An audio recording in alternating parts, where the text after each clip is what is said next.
Gabby, are you speaking at a normal speed? Hi, I'm Gabby from GoNaturalEnglish.com. As a native English speaker, my students are always asking me, Gabby, are you speaking at a normal speed? Are you speaking slowly when you teach us English?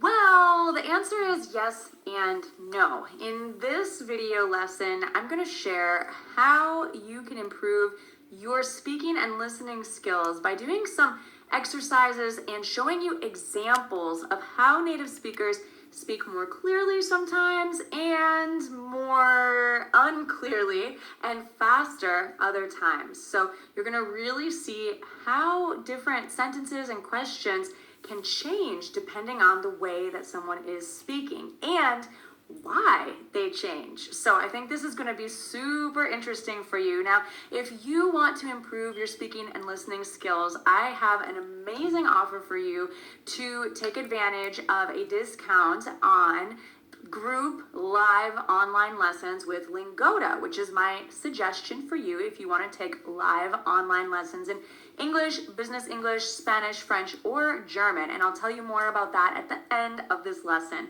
But let's get started. So native speakers have this way of speaking that is different than your textbook. It's different than your English teacher may have spoken in the classroom to you.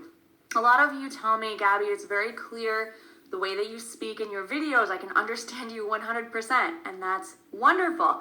But when you go out into the world or you watch TV or movies, other native English speakers are more difficult to understand. So why is that? Well, native speakers will speak with linking, which is when sounds blur together when we speak quickly.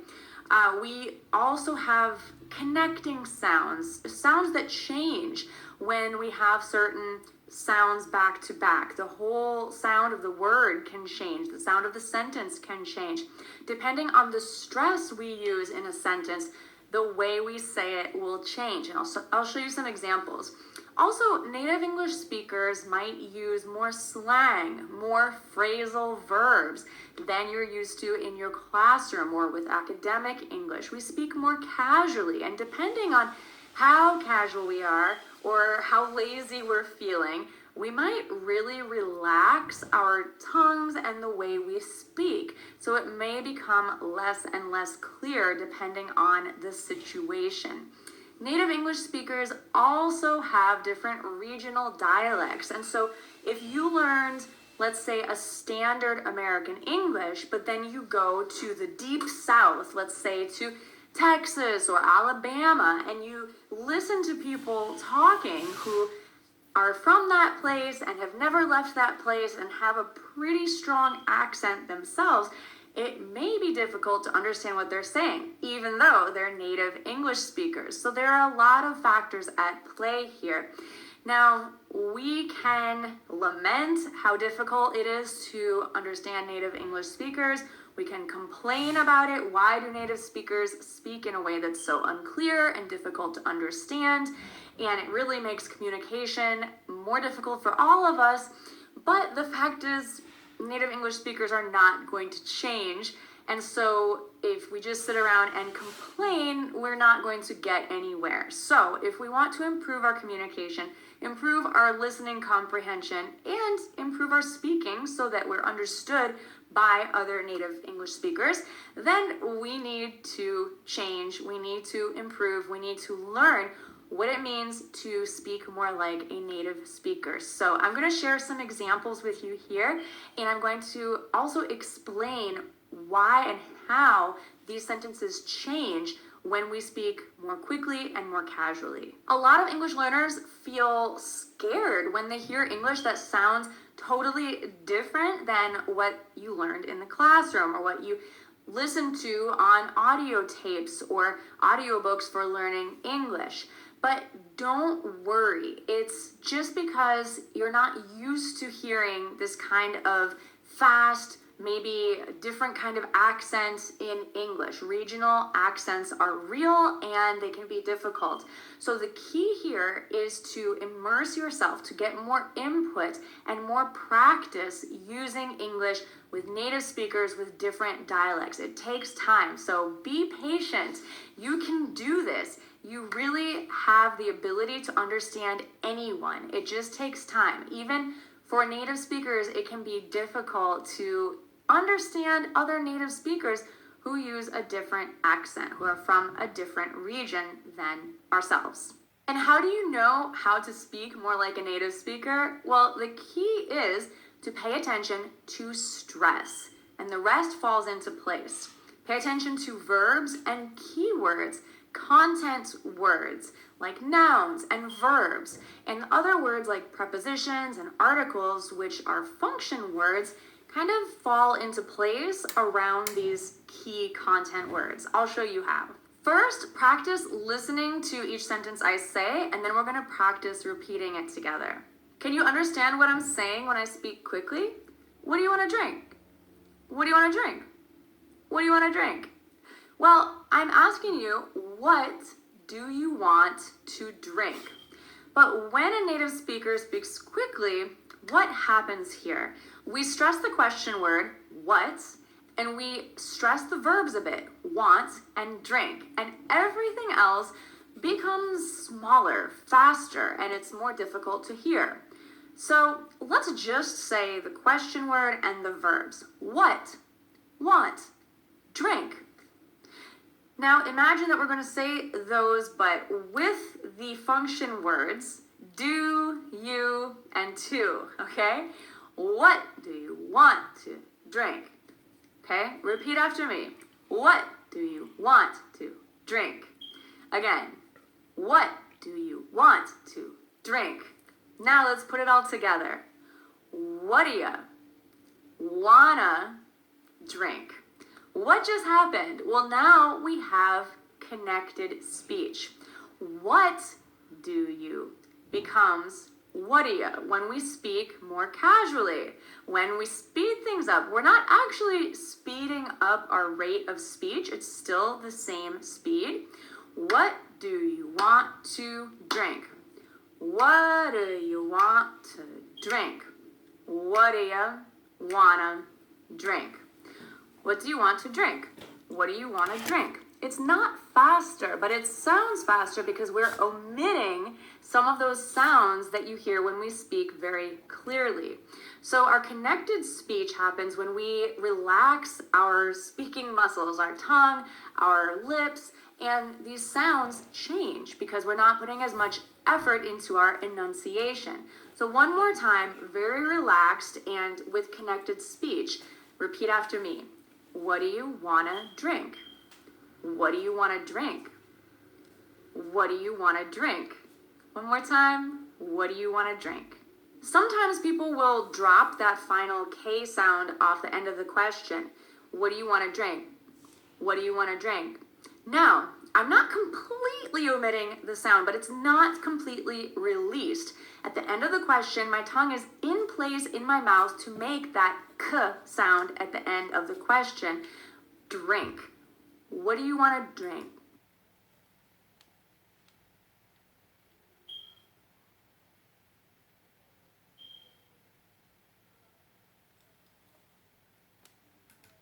What do you want to drink? But I'm not quite releasing it. It's not really normal to say, what do you want to drink? What do you want to drink? But the amount that we release the K sound just depends on the speaker and the situation. What do you want to drink? I want to drink a cup of coffee. I want to drink a cup of coffee. I want to drink a cup of coffee. Can you understand what I'm saying? Well, you might be able to guess that I want to drink a cup of coffee, but I don't always speak so clearly when I want to drink a cup of coffee. So what happens here? Again, the key words, the verbs, and the key content word like coffee are stressed. They're clear, they're loud, and they're enunciated. They're longer as well. So the rest of the words fall into place around them. I want to drink a cup of coffee. I want to drink a cup of coffee. Now, if we relax even more, it changes to I wanna drink a cup of coffee. I wanna drink a cup of coffee. I want to drink a cup of coffee. Notice that the subject, I, is not stressed. I don't say, I want to drink a cup of coffee. I say, I want to drink a cup of coffee. We could stress I in the beginning if there was some reason, like, well, you don't want to drink a cup of coffee, but I want to drink a cup of coffee. I'm differentiating between what you want and what I want.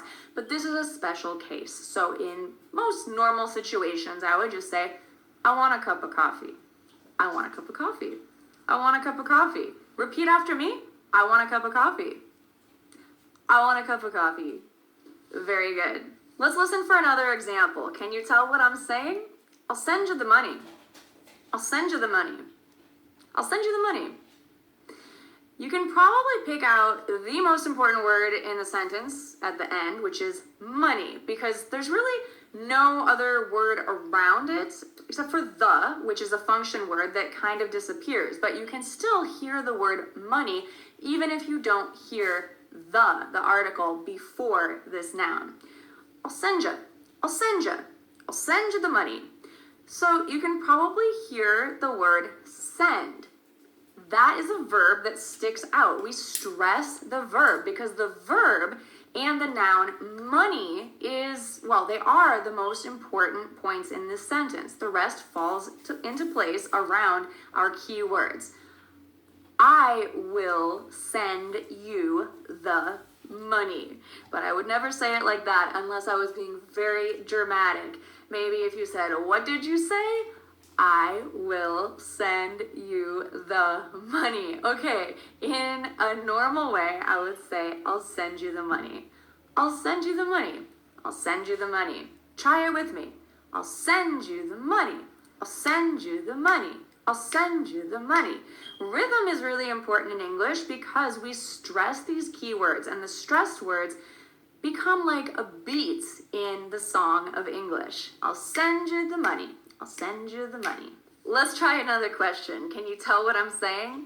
How can I live without you? How can I live without you? How can I live without you? All right, well, this is from a song. How can I live without you? So the key words here, you may have been able to hear them. The question word, how. How can I live without you? How? Live without you. So this is kind of an interesting question because without does get stressed. Without you, without you, without you. Do you see what happens between without and you? We don't differentiate the T and the Y sound when we're speaking quickly. It actually joins together to become ch. Without you becomes without you, without you, without you. Why does that happen? Because the T sound in your mouth, where your tongue is behind your teeth, t, t, t, and the Y sound, y, are quite close in your mouth, without you. When you move your tongue from the T sound to the Y sound in your mouth, it makes a new sound. Ch, without you, without you, without you.